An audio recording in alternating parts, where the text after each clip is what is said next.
పరిశుద్ధ దేవునితో కలిసి జీవించాలని, నీ కుటుంబం కట్టబడాలని, నీకు సమస్త కారణం జరిగించేవాడు. అందుకే ఆయన యుద్ధపరుచుట కోసం 92వ కీర్తన 15 చెప్తున్నాడు ఒక మాట. వారి ముసలితనం మందు వారు ఇంకా సిగిరి పెట్టుచుందరు. వారి ముసలితనం మందు వారు ఇంకా సిగిరి పెట్టుచుందరు. ఎందుకు? ఆయన అడుగుజాడలో నడుస్తున్నారు కనుక, వారిలో వారు సారమున కలిగి ఉన్నారు గనక. యేసుక్రీస్తుకు మహిమ కలుగాక. దేవుని వాక్యం పెట్టి చూసినప్పుడు వారు సారము వలె వారు ఏం చేస్తున్నారు? ఆ కుటుంబము వృద్ధి పొందుతుంది. ఆ కుటుంబము దేవుని యందు నిలిచి ఉంది. ఆ కుటుంబము దేవునితో కలిసి ఉంది గనక, కలిసి ఉన్నారు గనక.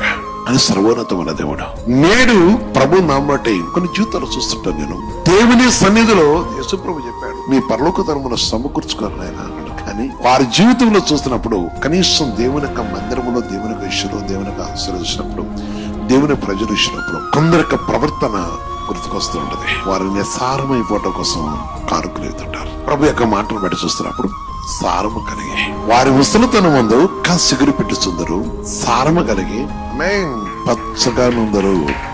వారు సారము కలిగి పచ్చగా ఉందరు. ఈరోజు ఆలోచించు.